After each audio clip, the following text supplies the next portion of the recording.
Saya sebagai orang Indonesia yang sudah tertarik politik sejak lama, yang memang ingin membangun gerakan, kok Indonesia gini-gini aja ya? Hah? Apa yang bikin gak nyaman? Kalau zaman sekarang, aku mengalami namanya FOMO. Jadi bagi saya, gagasan pemerintah bantu orang miskin itu adalah gagasan yang sangat purba dalam kepala saya. Sangat primordial dalam kepala saya. Sejak SD saya suka baca sejarah. Saya suka baca hubungan internasional, geopolitik, saya suka. Dapat contoh banyak banget dari kejadian di luar negeri maupun kejadian di masa lalu yang menurut saya itu kejadian keren-keren.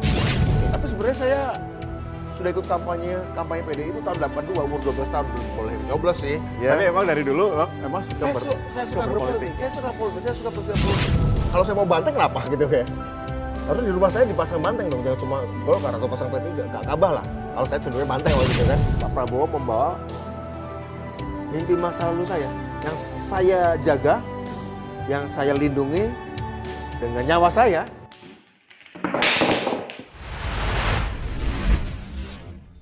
Ya, halo pemirsa, kembali di Break the Facts yang tentunya kali ini saya akan membahas seorang sosok yang ketika saya hidup tahun 90-an, sosok ini begitu menginspirasi. Dan sampai saat ini juga menginspirasi karena ada kesamaan dengan saya. Sama-sama suka dengan tim Real Madrid. Mas Budiman Sujatmiko. Halo, apa kabar Mas? Tio. Mas Bud, sehat ya Mas Bud? Sehat, dengan senang hati diajak ke sini. Ngobrol-ngobrol, walaupun nggak ngomongin Real Madrid ya. Iya. Yang tak satupun pemainnya masuk timnas Spanyol. Betul. Waduh, sayang sekali. Tapi tetap tim terbaik di dunia. Oh, tetap. Mas Bud, apa kabar? Baik, makasih Tio. Sekarang menjadi Kepala Badan Percepatan Pengentasan Kemiskinan. Iya, betul. Nah, sebelum masuk ke sana, kalau saya dengar namanya Budiman Sujatmiko, itu ada dua hal. Oh, apa itu? PRD, dan juga Real Madrid. Oh, oke gitu ya. Iya. Kalau dulu memulainya seperti apa sebagai seorang aktivis?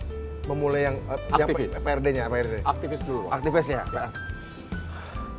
Saya sejak kecil, ya remaja lah, bukan kecil lah ya. Sejak remaja pengen memang terjun melakukan perubahan. Oke.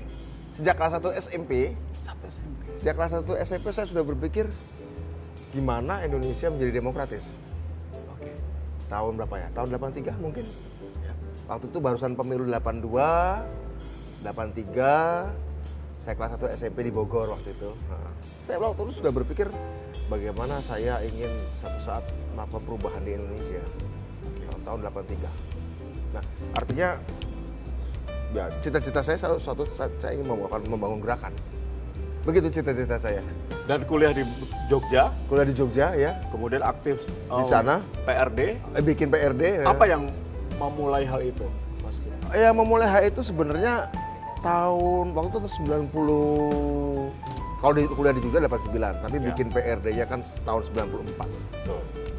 Tahun 94 pada waktu itu 91 terjadi demokratisasi di Nepal. Ya, tadi kerajaan menjadi republik. Kerajaannya dijatuhkan. Tahun 91. Tahun 88 ada rejim militer di Burma yang digulingkan dan Aung San Suu Kyi menang. Tahun 88, ya. Tahun 87 ada rejim otoriter di Korea Selatan, Chun Do-hwan dijatuhkan. 87. 86 rejim Marcos yang otoriter dan korup dijatuhkan di Filipina. 86 di Filipina, 87 di Korea Selatan, 88 di Burma, tahun 91 di Nepal. Saya sebagai orang Indonesia yang sudah tertarik politik sejak lama, yang memang ingin membangun gerakan, kok Indonesia gini-gini aja ya? Hah? Apa yang bikin gak nyaman? Kalau zaman sekarang, aku mengalami namanya FOMO. FOMO-nya sampai waktu itu. Negara lain bisa, kenapa saya tidak? Negara lain bisa, kok Indonesia nggak bisa. Iya, semacam FOMO lah. Fear of missing out, takut ketinggalan gitu ya. Mungkin itulah ya, FOMO-nya itu. Tapi tentu saja bukan sekedar keisengan seorang remaja atau anak pemuda yang FOMO. Tapi intinya, ya karena memang sejak kelas 1 SMP, umur 13 tahun saya sudah berpikir, gimana suatu saat aku melakukan perubahan Indonesia. Karena itu 83 ya. Beberapa tahun sebelumnya di Iran terjadi revolusi tahun 79. Iran dijatuhkan. Tahun 79 juga di Nicaragua. Kebetulan Tio, saya itu dari kecil suka baca berita. Suka baca koran, berita luar negeri, nonton dunia dalam berita. Saya ikuti itu perkembangan negara-negara. Entah kenapa dari kecil saya ingin selalu berpikir, ini kejadian di negara ini, bisa nggak di Indonesia suatu saat? Ada kejadian pejabat korup ditangkap, bisa nggak terjadi suatu saat di Indonesia? Bisa nggak kalau ada perubahan politik di negara ini, bisa nggak di Indonesia? Sesuatu yang nggak saya lihat terjadi di negaraku gitu kan. Saya tidak tahu kapan awal tertarik politik, tetapi saya bahkan tidak bisa mendefinisikan kapan saya tertarik kehidupan sosial gitu di luar diri saya ya. Tapi memang sejak SD saya suka baca sejarah, saya suka baca hubungan internasional, geopolitik saya suka. Nah mungkin karena baca sejarah, baca geopolitik, dapat contoh banyak banget dari kejadian di luar negeri maupun kejadian di masa lalu yang menurut saya itu kejadian keren-keren. Kejadian keren yang saya lihat ya, pelakunya itu not necessarily orang-orang keren. Pelakunya bahkan mungkin orang-orang biasa, latar belakangnya biasa gitu ya. Bukan orang yang ningrat, bukan orang dari keluarga mapan. Iya ya, gue juga bukan keluarga mapan ya. Gue biasa-biasa aja ya. Aku tinggal di desa ya. Orang-orang yang melakukan perubahan ini juga orang-orang biasa saja. Sekolahnya biasa, orang tuanya biasa, tapi mereka rajin belajar, mereka rajin diskusi. Cuma dua hal yang mereka lakukan untuk bisa melakukan, orang biasa yang bisa melakukan perbuatan luar biasa, dua hal yang mereka lakukan. Yang saya tangkap ya dari sejarah. Suka diskusi dan suka baca.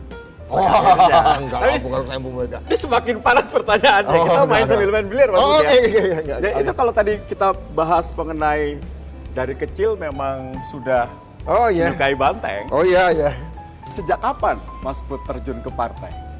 Ya, waktu bikin PRD itu 94 itu. Oke. Tapi sebenarnya saya sudah ikut kampanye PDI itu tahun 82, umur 12 tahun, belum boleh nyoblos sih. Oh baru ikut kampanye? Ikut kampanye rame-rame aja pakai 82? Masih SD, masih SD. Ya. Tapi emang dari dulu emang suka saya suka berpolitik, ya? saya suka peristiwa politik. Oke. Saya SMP kelas 1 itu mendambakan sebuah perubahan dan saya harus terlibat dalam perubahan itu. Makanya PRI itu jadi ya? Apa? Ya itu dari hanya salah sebuah satu aja. Ya. Semangat dari dalam hati. Iya, dari memang. Siapa aja dulu Mas Bud? Itu sih teman-teman mahasiswa di Jogja, di Semarang, Solo, Bandung, Jakarta yang kita himpun aktivis-aktivis bukan cuma mahasiswa. Dan itu cukup keras menentang kebijakan pemerintah kala itu. Orde Baru ya, karena bagi kami persoalan eksistensialnya adalah kami takut menjadi generasi yang hilang juga sih. Kalau kita nggak melakukan suatu gebrakan di generasi, waktu itu kita belum tahu namanya generasi X ya. Tapi sekarang kita tahu bahwa generasi kita namanya X ya. Betul. Kalau nggak melakukan perubahan, generasi X akan menjadi generasi yang hilang aja. Oke. Waktu kecil saya kebetulan kan tidur suka sama mbah saya. Cara untuk membuat saya orangnya susah tidur dari kecil. Cara untuk membuat saya cepat tidur, saya selalu minta pada mbah saya, ceritakan masa mudanya waktu berjuang. Waktu berperang melawan Jepang, berperang melawan Belanda. Besok malam tidur? Ini sedikit berbeda Mas Bud, maaf saya potong. Biasanya kalau anak kecil tidur didongengin. Iya. Cerita mungkin binatang, mungkin apa, tapi ini tentang politik ya. Oh iya. Dari kecil kalau sudah. dengan bully saya diceritain tentang kancil ya, Iya. timun mas. Tapi kalau sama mbak saya selalu minta jangan cerita itu. Cerita gimana waktu muda melawan Jepang, bertempur, kemudian melawan Belanda, kemudian menjadi kepala desa. Ketika desa kita ini ada pergolakan politik, ada DITII, ada peristiwa 65. Cerita waktu kecil. Waktu saya kecil diceritain, karena saya lagi. Sebenarnya waktu muda Indonesia, waktu mbah muda, Indonesia dulu seperti apa zamannya Bung Karno. Oke. Pergerakannya apa, politiknya gimana, cerita perangnya gimana. Itu saya nikmati betul dan kebetulan ibu saya juga suka bercerita, ibu saya cerita tentang sejarah. Ibu saya mengenalkanlah tokoh-tokoh perang, Napoleon. Genghis Khan, kemudian Simon Bolivar, pahlawan perjuangan kemerdekaan Amerika Latin. Itu waktu SD itu, kelas 4 SD. Mas Bud kuliahnya apa dulu yang ambilnya ya? Saya ambil ekonomi. Bukan sejarah? Bukan. Sejarah saya belajar. Saya mau break dulu. Oke, boleh. Saya dulu ya Mas Bud ya. Sejarah saya belajar informal aja. Oke, saya break dulu, nanti Mas Bud berikutnya. Semoga saya bisa menghabiskan semuanya. Oh iya. Oke. Wah. Ada yang masuk nih Mas Bud. Oh iya, keren. Bola, saya lanjutkan dulu ya. Lanjut. Jadi mulai masuk politik tahun 82 ya Mas Bud? Bukan masuk politik ya, ikut-ikut aja ke kampanye. Kalau masuk partai setelah PRD? Ya masuk PDI tahun 2005. 2005. Masuk PDI Perjuangan. Siapa yang mengajak Mas Budi? Waktu itu sih kita koordinasi dengan Pak Taufik Kemas ya. Almarhum Pak Taufik Kemas ya. Betul. Terus sepertinya kalau saya lihat kesayangan Bu Mega. Pokoknya PDIP itu Budiman Sujatmiko. Enggak dong, waktu itu. Kalau PRD mungkin ya, tapi kalau PDI Perjuangan ya Bu Mega ya. Tapi ketika Mas Bud keluar dari partai besar itu, heboh. Oh gitu ya? Itu bisa menentang Ibu Mega itu luar biasa. Apa dasar pemikiran Mas Bud kala itu? Oh, bukan menentang. Jadi gini, sebenarnya waktu itu saya tidak keluar. Saya waktu mendatangi rumah Pak Prabowo pada tanggal 18 Juli, jika tidak keliru, tahun 2023. Ya. Keinginan saya sebenarnya adalah bagaimana Pak Prabowo dan Ibu Mega bertemu dan kemudian memutuskan satu paket aja dalam Pilpres. Tidak usah split tiket. Oke. Ya, supaya gabung saja. Karena kalau Gerindra dan PD Perjuangan bersatu, Presiden Wapres begitu ya. Mudah-mudahan saya yakin sih menangnya banyak dan mudah, relatif smooth gitu ya. Dan kedua partai ini menurut saya Bu Mega, yang dipilih oleh Bu Mega dan Pak Prabowo, menurut saya cocok, banyak kecocokannya, banyak kesamaannya, sehingga ketika presiden yang terpilih nanti Pak Prabowo dengan didampingi Wapresnya dari PDI Perjuangan memimpin, relatif terjaga secara ideologi, secara kualitatif maksudnya, terjaga juga secara kuantitatif, sehingga tidak ada keraguan bagi siapapun untuk memewujudkan memilih paket itu dan mewujudkan program-program dan cita-cita Pak Prabowo yang menurut saya kongruen atau klop dengan visi-visi PDI Perjuangan juga menurut saya. Tapi pernah gagal, Mas Bud? Paket itu pernah gagal? Ya gagal. Di masa lalu. Tahun 2009 Ibu Mega menjadi presiden, capres, Pak Prabowo jadi wakil presiden tahun 2009. Tapi kan pernah dicoba kan, gagalnya kan bukan karena gagal di antara mereka, gagalnya karena kalah kan, ya kan. Tapi artinya sebenarnya chemistry sudah terjadi, chemistry sudah terbentuk. Jadi menurut saya bukan suatu hal yang ribet dan rumit untuk menyatukan PDI Perjuangan dan Gerindra dalam satu paket. Tapi kan nggak terjadi, malahnya saya yang dipecat karena memang pada waktu PDI Perjuangan sudah mencalonkan Pak Ganjar. Tapi kita lihat realita politiknya Pak Prabowo ranking surveinya naik terus. Satu itu ya dari realita elektoralnya. Di lain pihak juga saya lihat dari realita geopolitiknya, Tio. Maksud saya begini, saya sudah merasa pada waktu itu akan ada banyak gejolak di dunia, akan ada banyak konflik di dunia, akan ada banyak perang. Ada beberapa perang besar yang menentukan keamanan, menentukan tatanan, bahkan menentukan ekonomi dunia, gitu Tio ya. Menurut saya itu seperti kita sedang mau terbang, cuacanya itu lagi mendung tebal, ada badai, ada kilat ya. Dan kita tetap terbang. Dan kita harus terbang, kan ada jadwal terbang pemilu 2024 kan, itu jadwal terbang katakanlah begitu ya. Harus terbang tuh. Dalam keadaan seperti itu, pilot yang berpengalaman lebih dibutuhkan. Dan pilot yang paham tentang cuaca seperti itu dibutuhkan. Dan Pak Prabowo sebagai seorang jenderal dan kemudian saya tahu beliau adalah pembelajar geopolitik dan geostrategi, menurut saya punya modal yang lebih daripada kandidat-kandidat lain untuk menghadapi dunia yang lagi bergejolak seperti ini. Tapi saya melihat keberanian Mas Budiman Sujatmiko untuk meninggalkan sebuah partai yang membesarkannya dengan ideologi yang sudah tertanam sejak kecil. Itu sebuah keberanian besar, langkah besar. Waduh. Begini, Tio. Sebelum dijawab, pukul dulu, Mas. Waduh, saya harus akui ya, saya tuh nggak pernah main biliar teman-teman. Nggak pernah main biliar, nggak pernah main golf. Saya nggak tahu memang dari dulu saya agak-agak.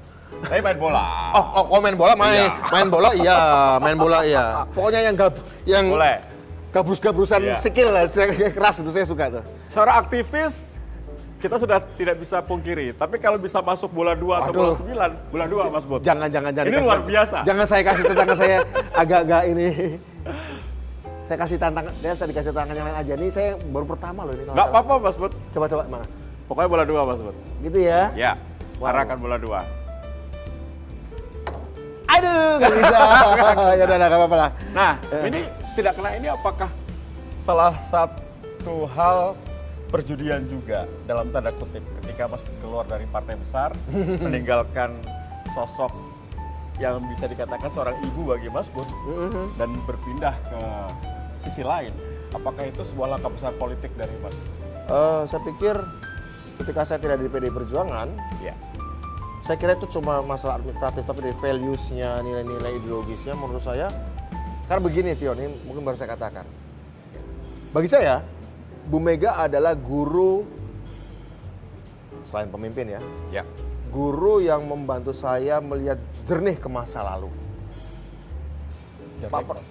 Pak Prabowo adalah guru yang membuat saya bisa melihat jernih ke masa depan. Ya, lewat Bu Mega, saya bisa melihat masa lalu dengan jernih. Lewat Pak Prabowo, saya bisa melihat masa depan dengan jernih. Ya, kita nggak mungkin ketika mengendarai mobil hanya melihat kaca depan tanpa melihat spion. Nggak mungkin hanya melihat depan terus tanpa melihat masa lalu. Tapi juga nggak bisa melihat spion terus tanpa melihat masa depan. Jadi seni untuk menggabungkan melihat secara jernih masa lalu lewat Bu Mega dan melihat secara jernih ke masa depan lewat Pak Prabowo, menurut saya itu adalah cara yang paling realistis, cara yang menurut saya paling benar cara dalam untuk melihat, mengikuti perkembangan zaman, mengikuti sejarah dan menyiapkan antisipasi dan respon perkembangan sejarah Indonesia hari ini dan ke depan dan dunia juga ya. Ya. Tapi saya kangen loh dengan Mas Budiman Sujatmiko yang selalu menjadi oposisi. Oh, oke. Sekarang sebentar Karena di semua pemerintahan. TV, kalau kita lihat, hanya salah satunya Mas Bud yang paling keras dalam mengkritisi pemerintah. Sekarang sepi, nggak ada kritisi keras dari Mas Budiman Sujatmiko. Oh, iya. Apakah pemerintah sekarang sudah bagus sekarang? Oh, tentu saja masih harus ada perbaikan ya Tio. Ada perbaikan dan ada koresi-koresi dan kemarin kita tahu Ya. ya ada salah satu pejabat rekan saya di kabinet yang juga ditindak. Ya. Itu adalah bagian dari koreksi. Ya. Karena Pak Presiden juga menyadari bahwa hal-hal yang baik yang direncanakan beliau kadang-kadang juga kepleset gitu ya. Maka perlu ada koreksi, pembenahan, dan bukan cuma Kepala BGN juga tadi malam juga Wakil Ya. Menteri Imigrasi. Artinya apa? Kejadian itu menunjukkan bahwa memang masih ada ruang untuk perbaikan pada pemerintah ini. Tapi visi dasarnya, keinginan yang mau dicapai Pak Prabowo, saya mau katakan, saya bersyukur juga saya sempat hidup di sebuah negara yang presidennya punya visi, punya program persis seperti yang saya bayangkan pada waktu saya remaja tertarik politik. Tahu umur 13 tahun. Pak Prabowo ya? Iya, ya. Anti kemiskinan, anti kebodohan. Saya tuh paling nggak demen lihat orang miskin dan nggak demen lihat orang bodoh. Ya. Jadi kalau ada kemiskinan, ada kebodohan, rasanya ini harusnya bisa diperbaiki nih. Ketiga, Pak Prabowo punya visi global. Saya baca buku Bung Karno ya dari zaman SD, bagaimana Bung Karno tampil di dunia global. Saya merindukan pada waktu itu Indonesia suatu saat punya pemimpin yang menghadirkan kembali Indonesia di dunia global dan dibutuhkan oleh global. Ya. Bukan kita sekedar yang butuh global, tapi global bagaimana butuh Indonesia. Nah, saya kira Pak Prabowo dengan diplomasinya mencoba menghadirkan kembali Indonesia di tingkat global. Jadi melawan kemiskinan, melawan kebodohan, menghadirkan Indonesia di dunia global, melawan korupsi tentu saja. Itu hal-hal yang dari zaman saya remaja menjadi nilai dan values yang saya meyakini itu harus diterapkan di Indonesia kalau mau Indonesia baik ya, Indonesia Ya. maju ya. Ya, Mas Bud, Nah. Anda saat ini sebagai Kepala Badan Percepatan Pengentasan Kemiskinan, apa yang sudah Anda lakukan untuk merubah bahwa tadi Mas Bud bilang kan, saya nggak suka nih ada kemiskinan di Indonesia. Apa yang sudah dilakukan oleh Mas Bud? Pertama, sebab bahwa setelah ratusan triliun, ribuan triliun digelontorkan oleh pemerintah Indonesia untuk mengentaskan kemiskinan belum juga kunjung Ya. mencabut akar-akar kemiskinan karena memang salah konsep selama ini. Jadi seolah-olah kemiskinan itu hanya orang kurang uang. Sehingga kemudian sekedar hanya bansos itu perlu, BLT itu perlu tetap. Tapi kemiskinan bukan sekedar karena kurang uang cash. Tapi juga kurang akses Pendidikan, pendidikan, Ya. akses informasi, akses pasar, akses kredit. betul. akses pengetahuan, Ya. itu akses. Dan desa itu menjadi salah satu. Dan satu lagi kurang aset. Desa itu asetnya banyak, tanah, hutan, gunung, tapi kurang akses. Makanya orang desa itu mungkin tanahnya sedikit banyak mereka punya untuk rumahnya. Rumah mereka punya walaupun gubuk. Tapi akses mereka pada pasar, akses mereka pada pengetahuan, akses mereka pada teknologi, akses mereka pada informasi, akses mereka pada pendidikan, itu kurang. Itu sebab kemiskinan di desa. Kalau di kota, aksesnya banyak. Akses jalan, infrastruktur yang mulus, akses informasi, akses pendidikan. Tapi asetnya kurang.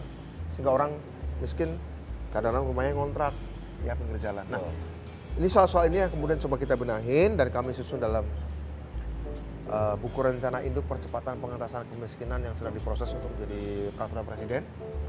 Kemudian kami juga menjalankannya di daerah-daerah dengan program Sitaskin, sinergi untuk percepatan pengentasan kemiskinan.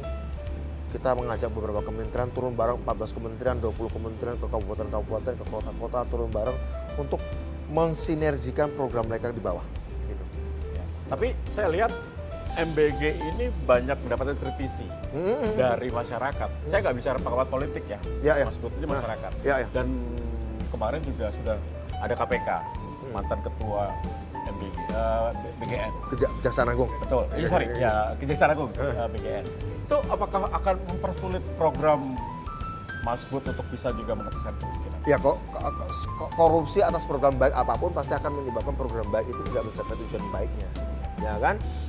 Karena itu penindakan-penindakan ya kita serahkan pada proses hukum lah ya, kita serahkan pada proses hukum. Saya nggak mau campur tangan, tapi artinya ya tinggal nanti di proses hukum bagaimana pembuktiannya. Tapi intinya ya program semasif, segrande dan semulia MBG ini, makan bergizi gratis ini, saya kira memang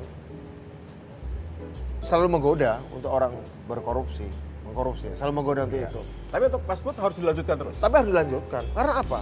Ini bukan pemborosan, ini adalah investasi untuk manusia Indonesia. Meningkatkan kapasitas berpikir mereka, menyehatkan tubuh fisik mereka. Kita tahu bahwa tingkat literasi kita dalam matematika, literasi kita dalam sains di dunia itu rendah, ya. Tingkat rata-rata IQ kita juga salah satu yang rendah di Asia Tenggara, begitu ya. Menurut saya salah satunya adalah karena banyak anak-anak kita tidak mengkonsumsi makanan bergizi. Sejak kecil? Sejak kecil ya. Makanya MBG juga mulai dari kandungan sampai anak-anak itu akan menjadi prioritas. Menurut saya ini nggak bisa dihentikan ya. Kita ini berinvestasi itu jangka panjang. Indonesia hidup bukan untuk 5 tahun lagi. Indonesia hidup bukan untuk sekedar melahirkan keuntungan dari para pemain saham atau pedagang falas. Indonesia itu harus hidup lama. Kalau kata almarhum Syafi'i Ma'arif, Indonesia itu harus ada sampai sehari sebelum kiamat, istilah begitu ya. Artinya apa? Kita panjang gitu ya. Kita panjang, kita nggak bisa sekedar keinginan target jangka panjang Indonesia hanya sekedar diukur oleh fluktuasi harga saham atau nilai mata uang saja. Karena segala sesuatu nanti akan mencapai titik equilibrium. Oke. Ya, Pak, saya pukul dulu Mas Bud ya. Oke, silakan. Nah, ini waktunya Mas Bud pukul bola 2 masuk. Pukul 22. Oh, ini ya. Oh, harusnya bisa dari ya. Sini, Mas Bud. Harusnya bisa. Dari sini pukul tapi ya nggak tipis. tahu lah. Ini udah dimudahkan sekali nih. Tapi ya saya ya aneh juga ya, ada orang suka bisa menikmati biliar. Ini salah satu olahraga digemari di Indonesia. Iya, betul. Aduh. Lebih enak di dalam sistem atau menjadi anggota MPR DPR kala itu? Eksekutif atau di dalam sistem? Betul. Oh, eksekutif. Ya. Kalau bicara soal lebih enak di legislatif. Tapi kalau lebih bicara soal kemanfaatan praktis dalam waktu cepat, itu di eksekutif, karena langsung eksekusi. Begitu ya. Kalau bicara soal keenakan, keluasan di legislatif ya. Baik, pukul dulu Mas Bud. Aduh, nggak bisa. Ya. Kalau melihat dari program yang sudah jalan nih, Mas Bud, dari yang Anda lakukan, ada gebrakan baru ke depannya setelah banyak kejadian besar yang terjadi di beberapa hari terakhir? Saya kemarin kebetulan ada acara BGN di Sentul, langsung saya ngobrol dengan kepala BGN yang baru yang kebetulan mantan wakil saya di BP Taskin. Bu Nani itu mantan wakil saya bilang sama Bu Nani, lihat kan pada waktu kita menyusun rencana induk Badan Percepatan Pengentasan Kemiskinan, kan Bu Nani masih ada sebagai wakil kepala BPT Taskin. Kita susun bareng tuh 180 lebih halaman. Ya. Nah, kan di situ ada tuh bagaimana makan bergizi gratis bukan sekedar memberi asupan makan bergizi pada rakyat, pada anak-anak, tapi juga mengaktifasi ekonomi lokal. Oke. Telurnya, padinya, ayamnya, sayurannya, itu kalau bisa 80%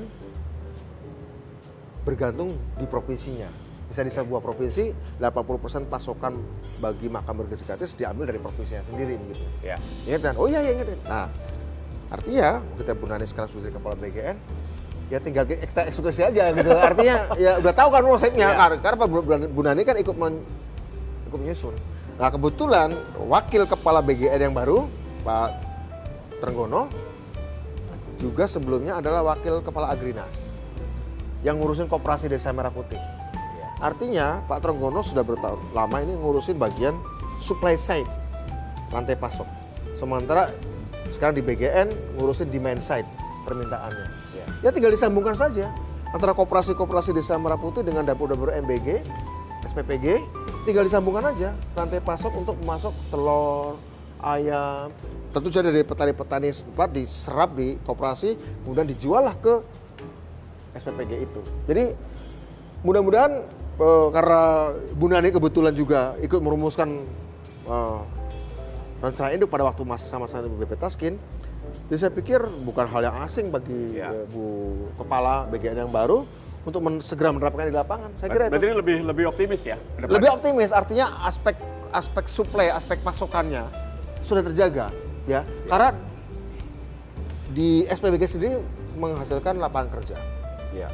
Tapi di sini akan menghasilkan para wirausahawan baru dan juga lapangan kerja baru di rantai pasok yang memasok makanan, bahan-bahan mentah bagi SPPG itu. Jadi menghasilkan pekerja, ini menghasilkan wirausaha baru. Ya. Kalau boleh lebih detail lagi, KPI dari target dari BPT Taskin Mas Bud apa?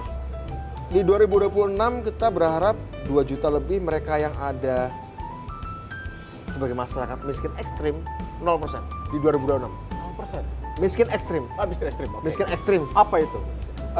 Mereka pengeluarannya 300.000 per bulan per individu, nggak lebih.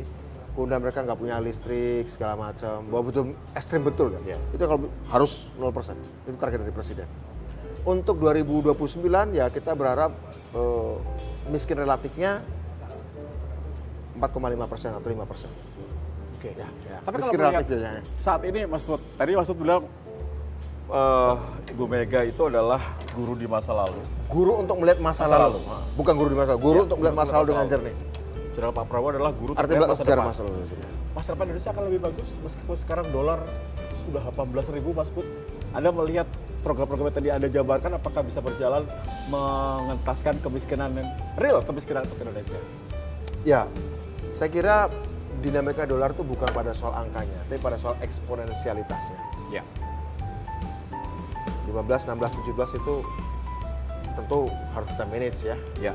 Tapi pelipatannya persentase tidak banyak dibandingkan dengan 98 dari 2.000, 3.000 ke 16.000 segala macam. Beda itu ya. Shocknya beda begitu ya. Jadi menurut saya selama kita manage, selama kita menstabilkan kenaikannya itu stabil, steady, saya kira kita masih bisa melakukan kalkulasi dan kita bisa menjaga kepastian. Jadi menurut saya satu kenaikannya tidak eksponensial, ya. Kedua, bagaimana pemerintah membuat strategi juga, dan ini sedang dilakukan. Ya. Karena dengan dolar naik kan berarti harga-harga barang impor naik ya, naik ya, karena dibeli pakai dolar ya. Betul. Berarti satu, pemerintah harus masuk pada strategi substitusi impor, memproduksi sendiri apa yang bisa kita buat, gak usah kita beli. Atau kita perlu membuat sehingga kita tidak perlu banyak membeli dari luar. Itu intinya. Industri substitusi impor. Kedua, setelah dari situ memperbanyak ekspor kita. Dengan memperbanyak ekspor kita berarti kita bisa mendapatkan dolar untuk cadangan devisa kita.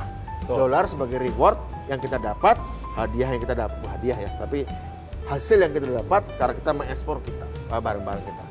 Nah, itu menurut saya penting untuk Indonesia membuka banyak pasar-pasar ekspor baru, dan kami di BPTASN sudah menghitung ada sekitar 40 subsektor industri mulai dari pakaian, makanan, IT, pertanian, ada 40 subsektor industri yang Tio, kalau kita ambil 2% aja pangsa pasar global, misalnya industri tekstil. Ya. Kita nggak usah ambil 5%, 10%. 2% saja pangsa pasar global tekstil, kemudian industri apalagi industri game 2% saja. Industri pertanian pangan 2% saja, ada 40 subsektor kita. Dan kemudian kita mencarikannya bukan sekedar di pasar-pasar tradisional, tapi juga ke negara Afrika, juga ke Amerika Latin, bisa ke juga negara-negara Asia Tengah, ya, yang pasar-pasar baru. Ambil 2% secara global, nggak banyak kok. Ya. Tekstil kita ambil 2% saja dari dunia, nggak usah Besar banyak, ya. Kami sudah hitung 2030 kita bisa menggandakan PDB kita. Ya. Dan itu bisa menaikkan kehidupan masyarakat Indonesia ya, Mas Gun? Bukan sekedar menaikkan pengentasan kemiskinan, tapi membuat masyarakat Indonesia bertransisi dari masyarakat agraris ke masyarakat industri. Baik, Termasuk Mas Gun, industri pertanian. ini menarik sekali. Pertanyaan yang ingin saya tanyakan dari tadi sebenarnya. Ya, Apa yang membuat Mas Budiman Sujatmiko mengikuti Pak Prabowo? Apa dasar pemikirannya selain Pak Prabowo bisa melihat masa depan ya, guru sebagai melihat masa depan? karena dia membawa Pak Prabowo membawa mimpi masa lalu saya, yang saya jaga, yang saya lindungi dengan nyawa saya. Dan beliau ada tentang waktu itu. Apa? Beliau ada tentang waktu itu. Saya nggak menentang Pak Prabowo, saya menentang Presiden Soeharto. Pak Prabowo anak buahnya Presiden Soeharto. Saya nggak pernah bertentangan dengan Pak Prabowo. Pak Prabowo kan aparatnya. Ya. Ya, Yang misalnya tetap kayak Pak gini. Soeharto. Ya. Misalnya saya bermusuhan dengan Tio. Tio punya pengawal, bodyguard. Terus bodyguardnya Tio mukuli saya, kita berkelahi. Ya. Kan bukan berarti saya bermusuhan dengan dia. Saya berkelahi dengan dia, yes. Tapi apakah saya bermusuhan? Enggak, saya bermusuhan dengan Tio. Saya. Iya. Sesimpel itu. Ya. Karena bodyguard itu anak buah Tio kan, di Ya, Tio kan. betul. Saya bermusuhan dengan Tio, dengan dia saya nggak bermusuhan. Setelah kita berkelahi, ternyata kita sama ternyata. Karena memang kita punya cita-cita sama, kan begitu. Iya. Kebayang nggak? Kebayang? Kebayang ya, bedanya Ya, di situ ya. beda. Jadi kalau mengatakan, kan Anda dulu melawan Pak Prabowo, enggak, saya nggak pernah melawan Pak Prabowo. Tapi prosesnya lama ya untuk sadar itu. Begini, ada satu masa di mana memang pada tahun 2004, tahun 2014, memang belum masanya Pak Prabowo, menurut saya.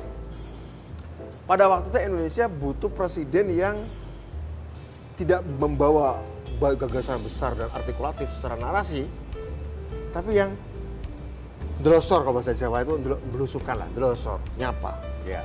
Untuk membangkitkan lagi kepercayaan di rakyat Indonesia bahwa pemimpinku adalah dekat, pemimpinku mendekat padaku.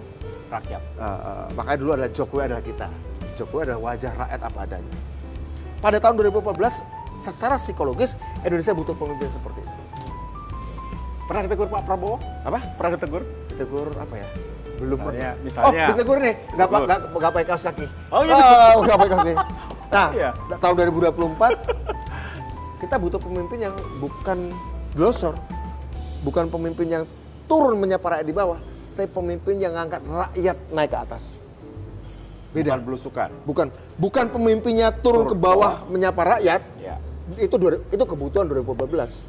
Sekarang kebutuhan adalah setelah pemimpinnya turun ke bawah, naik. Ya seperti saya tadi dijemput di bawah. Orang-orang di sini, TV sini, jemput saya Ya. di bawah. Ya. Menyapa Budiman, ayo jemput Budiman di pintu. Oke. Tapi kan bukan berarti Budiman nongkrong terus di lobi. Ayo Budiman saya ajak naik lift ke atas. Akhirnya kayak gitulah. Ya. Pak Jokowi menyapa rakyat di bawah, setelah itu pemimpinnya Pak Prabowo, ayo naik ke atas yuk, ke panggung global. Kira-kira itulah. Ya. Jadi masing-masing zaman beda kebutuhannya. Nah ini loh, saya kangen dengan bahasa-bahasa seperti ini di TV. Apa Dulu Mas Bud tuh bisa, semua dihabisi di TV. Sekarang saya rindu dengan bahasa-bahasa seperti ini Mas Bud. Coba saya main dulu ya Mas Bud. Oke. Aduh, bolanya susah ini. Waduh, kamu aja bilang susah, gimana saya ya? Waduh, Masuk, aduh. Kamu aja bilangnya susah, gimana saya ini? Nah, ini buat Mas Bud lebih enak lagi nih. Masa tetap aja susah bagi saya, saya nggak pernah. Pukul ini Mas Bud. Ya. Saat pukul sininya. Oh gitu ya? Ya, Arah yang lurus sini. aja, polos. Bawah sini. Ya. Sorry ya pemirsa ya, saya Nggak memang apa-apa. saya nggak suka main biliar nih. Ya, baru pertama kali ya Mas Bud. Ini segini. Kalau biliar pernah Ya, lihat segini. teman-teman main, tapi ya saya Ya. sukanya ngeliat nonton aja. Pukul sini Mas Bud. Ya. Maunya kayak gitu. Ini kalau masuk acara selesai langsung. Hampir ini. Hampir aja, agak. Ya, saya coba. Ini memang main biliar itu seperti politik. Oh iya. Bagaimana menempatkan posisi bola. Dan momentum? Betul. Momentumnya juga titik bidiknya di mana?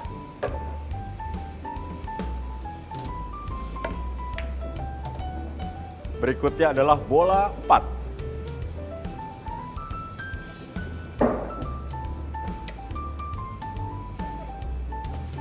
Boleh ngopi dulu Mas Bud. Oke.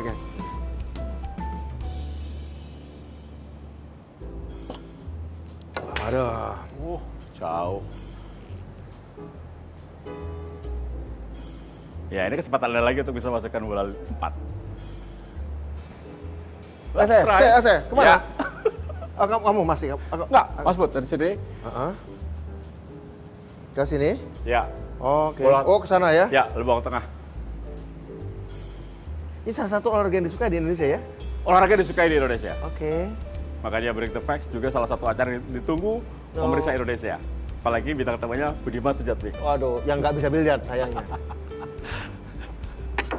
Pemirsa. Sorry pemirsa ya, Nggak saya apa-apa. tidak terlalu, Mas Bud, saya bukan tidak terlalu, memang tidak bisa. Di bawah Presiden Indonesia ke-8, Prabowo Subianto, seberapa besar kemiskinan ini akan bisa dikurangi Ya, atau tadi- dihilangkan? Sekarang ini kan kita mau targetnya menjadi 4,5% atau 5%. Sekarang berapa? Sekarang 8 lebih. 8%. Kalau kita turunkan menjadi 4,5% di 2029. Dan 2026 0% untuk kemiskinan ekstrimnya. Oke. Nah, jadi ada penurunan-penurunan, tapi Pak Prabowo nggak puas. Pak Prabowo nggak puas karena pada saat bersamaan juga kelas menengah kita, orang rentan kita juga naik. Rentan jatuh miskinnya, kelas menengahnya juga naik. Kenapa? Ada banyak faktor ya. Ada faktor karena disrupsi teknologi, banyak terjadi perubahan-perubahan cabang-cabang kerja ya, yang membutuhkan skills baru Ya. yang tidak dimiliki oleh pendidikan kita yang lama. Makanya juga kemiskinan itu bukan sekedar untuk urusan orang miskin. Pengatasan kemiskinan juga mencegah orang kelas menengah untuk tidak jatuh miskin. Ya. Termasuk kalangan kelas menengah terdidik. Oke. Ya, karena itu juga pernah ada gagasan dari Kementerian Ristekdikti, perlunya ada penyesuaian dari prodi-prodi program-program di studi di kampus-kampus yang memang harus disesuaikan karena kebutuhannya ada banyak prodi yang sebenarnya udah nggak relevan lagi atau cara pengajaran nggak relevan lagi. Itu akan menentukan apakah tingkat kemiskinan bisa dicegah nggak di kalangan kelas menengah terdidik. Salah satunya adalah dengan perubahan sistem pendidikan atau beberapa prodi atau penyelesaian prodi-prodi atau program-program studi itu. Kira-kira begitu. Perlu segera dieksekusi. Ya saya pikir sedang ada diskusi ke arah sana, begitu ya. Oke. Sedang diskusi. Ya. Ke arah sana. Mas Bud, kalau melihat dari, saya tahu ya, waktu saya kenal Anda dari dulu, Anda Ya. tuh cukup concern dengan desa. Oh iya. Betul kan? Betul. Nah, kemiskinan itu apakah hanya di level desa saja, ataukah di kota ini juga Ya. dalam KPI yang dipersiapkan oleh Mas Bud? Iya, dua-duanya seperti yang tadi saya sebut. Miskin itu kurang uang cash, Ya. kurang aset dan kurang akses. Oke. Nah, bedanya kemiskinan di desa dan di kota. Di desa rakyat itu banyak punya aset, Oke. meskipun kecil. Tanah sendiri, Iya. rumah sendiri Tapi meskipun nggak ada akses, gubuk. ya. Tapi nggak ada akses. Betul. Akses pendidikannya, akses iya, pasar, iya. akses teknologi kurang. Kalau di kota sebaliknya, Aksesnya ada. akses jalan mulus, akses apalah restoran baik. Aset nggak ada. Tapi asetnya rumah gua ngontrak, kira-kira gitu. Nah itu jadi berbeda. Oke. Nah, memang dengan adanya undang-undang desa kita coba kemarin membuat orang desa yang punya aset menjadi punya akses kan begitu, akses modal, ada BUMDes, dan sekarang ada koperasi. Ada koperasi Desa Merah Putih untuk membuat orang desa ya punya akses pasar. Dan sekaligus punya aset baru namanya sisa hasil usaha, yaitu dividen dari koperasi yang anggotanya adalah warga desa. Sehingga nanti ketika operasi untung, orang desa juga akan dapat sisa hasil usaha tiap tahun. Itu berarti aset kan? Nah, itu aset sudah ada, tapi mau ditambah asetnya dengan adanya koperasi Desa Merah Putih dan ditambah aksesnya kepada pasar, aksesnya kepada macam-macam begitu kira-kira. Ya. Mas Bud, kalau boleh tahu sih, kalau saya sambil main ya Mas Bud. Ya. Kalau boleh tahu, kalau boleh mengulang nih dari tahun 82 Anda ikut kampanye, SD ya, kampanye SD, aja. sampai hari ini, kalau boleh ada yang mau diganti, kalau Allah boleh ganti satu part bagian hidup Anda, Wow. Anda mau pilih yang mana? Bagian ya. Yes. Mungkin saya khawatir memang saya Ya, nggak tahu. masuk Wih, duluan. keren. Tapi ini masuk. Oh, masuk ya. Oh, masuk ya.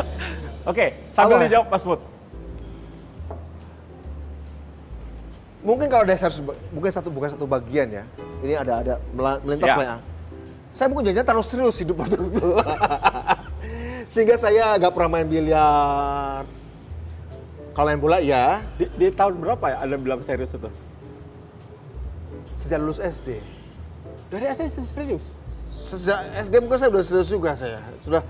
Saya SD itu udah memperhatikan betulnya ada revolusi di Iran nih. Kapan Indonesia ada revolusi ya?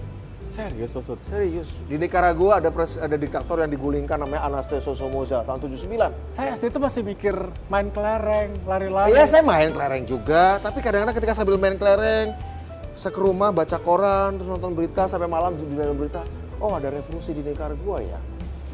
Ada presiden Korea Selatan dibunuh oleh kepala intelijennya ya. Ada mantan Perdana Menteri Italia Aldo Moro tahun 78 diculik dan mati.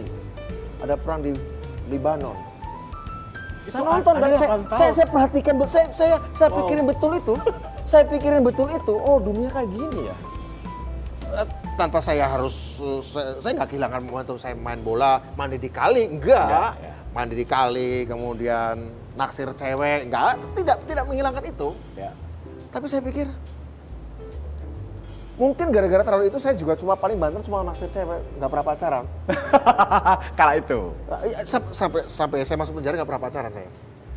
Serius? Saya baru punya pacar pertama ketika di penjara. Saya nggak pernah pacaran. Saya nggak pernah pacaran. Dan itu yang Anda ingin rubah? Sedikit saya pengen rubah. Harusnya saya meluangkan waktu saya untuk pacaran. Tidak harus seserius itu hidup gitu, kira-kira gitu ya. Tidak harus seserius itu hidup gitu ya. Artinya kalau ada pertanyaan apa yang ingin diubah? Mungkin saya harus agak lebih rileks dalam hidup kan. Dulu kadang-kadang saya dulu mikirnya gini, Tio. Kalau aku punya pacar, apa nggak kasihan dia ya? Ditinggal terus? Bukan cuma ditinggal terus, kalau suatu saat aku berhadapan dan aku ditangkap, apa nggak kasihan dia, nggak kasihan keluarganya? Ada perasaan itu juga. Dan apakah dia bisa memahami kalau saya ya pergi-pergi segala macam? Demo dan lain-lain. Romantisme saya salurkan pada hal yang lain, bukan pada pacar saya. Apakah betah ya? Saya kira nggak semua perempuan bisa terima itu. Nah, itu juga salah satu pertimbangan saya. Jadi mungkin saya terlalu serius sekali. Jangan-jangan memang saya harus lebih rileks ya. Gak segitu amat Budiman. Ya pacaran aja gitu ya. Tapi waktu itu antara gabungan antara nggak berani dan rasa empati kalau saya pacaran dan pacar saya menghadapi soal-soal yang belum tentu dia siap kan gitu ya. Ada gitu-gitu ya. Saya pikir jawabannya saya menyesal keluar dari partai. Saya pikir itu. Ternyata bukan ya. Kalau soal itu Mas Bud, sambil Anda jawab, ini pukulan terakhir Anda. Aduh, saya ini disuruh kayak ginian ya. Ya, terakhir. Sebelum saya kasih pertanyaan cepat untuk Mas Budiman Sujatmiko. Siap. Semoga masuk, Mas Bud. Bismillah ya, gak tahu deh bisa atau enggak ya. Maaf ya, pemirsa saya apa-apa. bukan ahlinya. Di sini, Mas Bud, maju lagi dikit. Ya. Ini udah dipermudah padahal. Tapi kalau enggak, ya memang bagi saya sesuatu yang susah itu kalau saya nggak punya passion. Kalau saya punya passion, susah sekalipun bagi saya mudah, tuh kan? Iwan sudah dimudahkan kan? Iya. Tapi itu bagian dari proses bahwa kemiskinan Indonesia nanti akan bisa dituntaskan. Oh, oke. Ya, kan? Nah, tapi ini bagian, ya sekali lagi saya menegaskan bahwa selama kamu punya passion, nggak ada soal yang kita anggap susah mudah. Oke, Mas Bud, Nah, sebelum kita apa tutup tuh? acara Break the Facts kali ini, Ya. ada beberapa pertanyaan cepat yang akan saya coba tanyakan kepada Anda. Kebijakan populer tapi bagus, atau kebijakan tepat tapi dibenci? Kebijakan populer tapi bagus, tapi Atau kebijakan tepat Yang kedua. tapi dibenci? Oh, kebijakan tepat tapi dibenci? ya Oke. atau disalah mengerti ya. Ya. Dituduh berkhianat atau dituduh memanfaatkan situasi?